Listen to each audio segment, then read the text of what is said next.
And why does this generation of kids just turn their back on their parents? Like, I would never treat my parents the way some of the things have been said to me.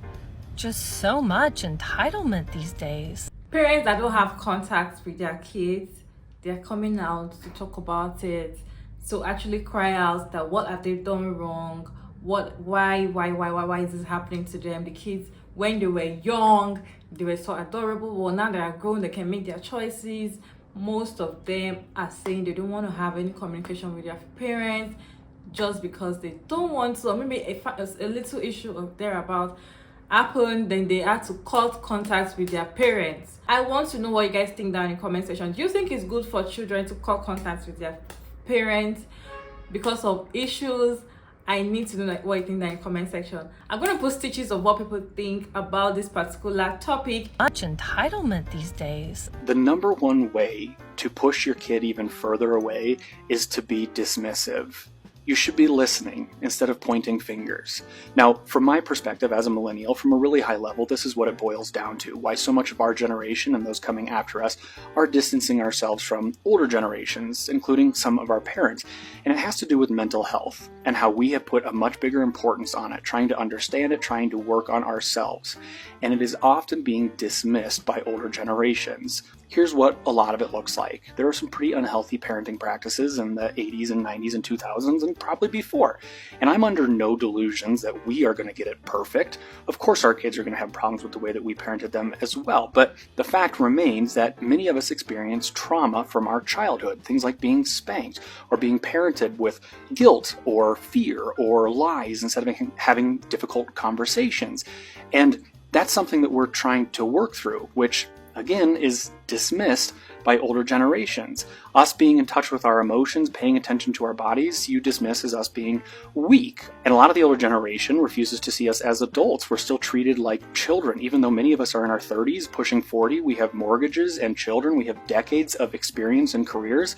And to be completely honest with you, a lot of us have more relevant life experience at this point than the older generations. But you don't want to see that. You still treat us as children. You act like we don't know what we're doing. Which brings me to the third point, and probably the most important. A lot of us are parents. We are trying to heal ourselves so we can be there for our kids. We're trying to parent differently because we see the way that we were parented as kids and we don't care for it. We think there are better ways, and that's what we are trying to do. But again, it's often dismissed by older generations. We get a lot of criticism. So you have an older generation that caused trauma, which has created a dynamic between the two of us that makes us feel uncomfortable around you. You dismiss our attempts to try and heal, and you make us feel like we're weak because we're trying to heal. And then you're getting in between us trying to provide a better life for our children. And I'm sorry, but if you're going to get in between us and our children, 10 times out of 10, we are going to choose our children. And all of that said, I can only try to imagine how painful it would be if when my children became adults, they chose to distance themselves from me further than what is completely normal for someone going out into the world on their own for the first time. It is not something that we take lightly. So when you dismiss it, try and think how serious it must be for us to make the decision to start distancing ourselves from the very people that brought us into this world. And why does this generation of kids just turn their back on their parents? Like, I had to stitch that creator's video because I can't find the original. It is Sunday self-care. I'm obviously doing a little mask on my pimple here. I'm doing my nails. I got the time, so let's get into it. Basically, if you don't know what that lady's talking about, she's saying, I don't understand how kids these days are so entitled and can cut off contact from their parents, and that she would never treat her parents that way. Now, I'm currently in the middle of a very difficult and complicated situation with my family. If you saw my Christmas video, you know what I'm talking about. So I feel like I can speak on this topic from experience. And honestly, much of what I'm about to say is a little harsh, so if you're upset about that, you can go ahead and cry about it later because I really don't care. I don't know if anyone's noticed this, but there is almost like an epidemic of millennial children, millennial and Gen Z children, having complicated relationships with their parents. Like, this is a common theme that's going on right now. I'm not a parent, and I honestly don't know if I ever intend to become one, but the biggest issue that I'm noticing with these parent-child relationships that we're seeing on TikTok, similar to the one that this woman is referencing, is that a lot of these parents, particularly boomers, feel like their children owe them something. And they feel like because they raised them and put food on the table, put a roof over their heads, clothed them, bought them toys as a child. They feel like their children owe them something later on in adult life.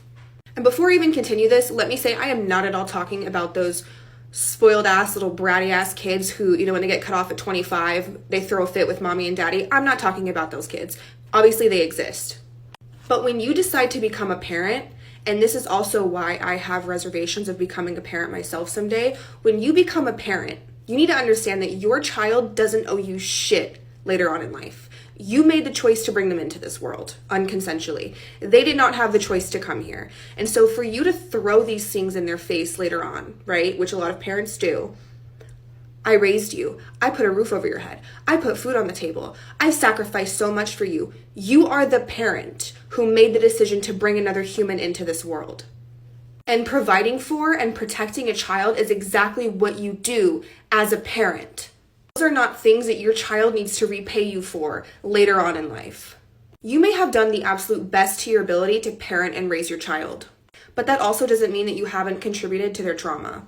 And a lot of parents just refuse to recognize and acknowledge this fact that you could have been a great parent and still possibly hurt and damage your child in some way.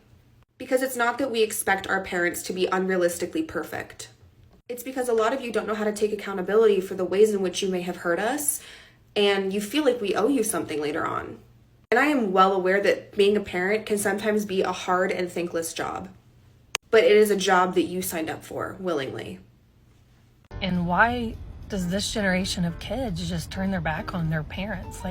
It's not that this generation of kids is turning their backs on their parents. We're turning our backs on that toxicity that y'all have and refuse to acknowledge. In your video, you didn't list not one thing. If you would have made a video and said, look, when I was a mom, I did some pretty messed up stuff with my kids because I just didn't know any better. I used to play pranks on them. I told them that the elf on the shelf was real. I made a video of them and uploaded it to TikTok. I used to beat them for just asking questions. I used to emotionally dump all of my worries into them and then get mad at them and withdraw affection if they didn't listen. I used to play favorites. I used to hit them and tell them that it hurt them more than it hurt me. Like, if y'all would list the things that you did, instead of just coming on TikTok and omitting 50% of the interaction, which is you. And I know why you can't do it. It's so tragic. Because for you to take accountability for the stuff you did to your kids, you would have to acknowledge that your parents weren't perfect and that they made mistakes with you. So it's not that this generation of kids is turning their backs on their parents. The information is out there. We know that most of the stuff y'all did was just because you was frustrated and upset. You never had to hit us, ever. You never had to raise your voice. Now, it's okay to make mistakes. I'm not expecting perfection. But just like in this video, y'all refuse to take any accountability. And the world is too big. There's too many people in the world. I have about 8 different moms. There's too many people in the world to continue to come back to you and have to deal with the BS. I don't know Joe Rogan personally. He says some problematic stuff in the past, and sometimes he platforms problematic people. But watching his dad get out here and do that is upsetting and validating to a lot of people because that's how y'all are. So that's why we're sick of the BS. And why does this generation of kids just turn their back on their parents? Okay, so this video of this parent whose adult children have cut them off or they don't have a good relationship has been circulating my FYP. So let me try to simplify it as best I can. You'll have a lot of millennials who'll talk about the importance of mental health and parenting practices and all that. I am going to simplify it even more. If you are a parent and your adult children want little or nothing to do with you, probably the main reason is you are not caring about how they feel. Certainly, you have probably done an excellent job taking care of them physically. You probably paid for their college, fed them, clothed them, given them all kinds of material stuff. But when your children express their emotions, their feelings, how you have potentially harmed them, Despite you having bad intentions or not, you don't want to hear it.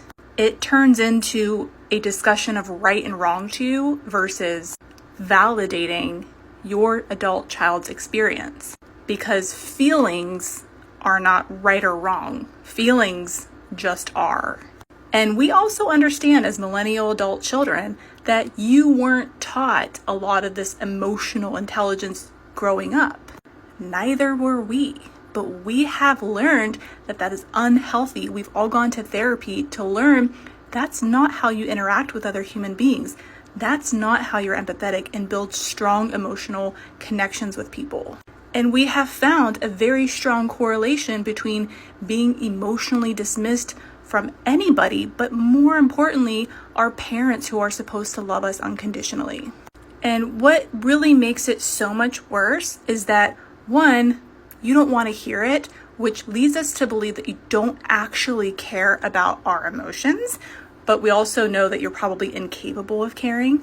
It's also really difficult for you to hear that maybe you weren't a perfect parent and you don't want to take any constructive criticism because when you were a little child, constructive criticism meant that you were bad. And then when videos like this are made, you will see a lot of the people supporting this woman have their comments turned off or they have gone private. They clearly are not emotionally strong enough to listen to other people who are in positions of going no contact with their parents. And in no way is it entitlement to set boundaries and care for your emotional well-being. But the fact is, people are entitled to protect their peace. So certainly estranged parents can support each other, but publicly grieving is not going to guilt trip any adult child to come back to you. And why does this generation of kids just turn their back on their parents? Like, I would. And again, I reiterate, why did my parent turn their back on me as a child? Nobody wants to ask that question. Nobody asks that question.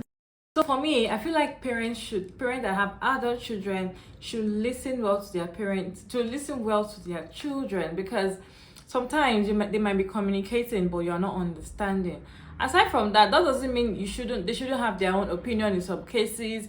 And I feel like people also need to ask themselves, why are you having children? Because at the end of the day, there's some requirement that some parents are asking their children to give them, but they're not giving them. Maybe you'll be like, oh, when I have children, I want to have someone to be with me at the end of when I'm old. What if they decide to have no contact with you? What are you going to do about it? So I feel like parents should actually talk to themselves and be like, okay, I have an adult child. I have to be able to understand what this child wants. I have to be able to give what this child wants. I have to be able to listen to the child's opinion. It's not just all about me talking. This child also has needs. This child also, okay, this is what you want. Okay, no problem, let's do it your way. I feel like that is what people need to, start incorporating when it comes to parenting. I'm not an expert right here. I know some of you are. Kindly put your thoughts and opinion down in the comment section. Make your opinion respectfully. I'd love to hear from you guys. And my name is Maria David. I'm a content creator based in Lagos, Nigeria. And this channel is for educational and commentary purposes. And don't forget to like, subscribe, share this video if you find it helpful. And I'll see you guys in my next video. Bye.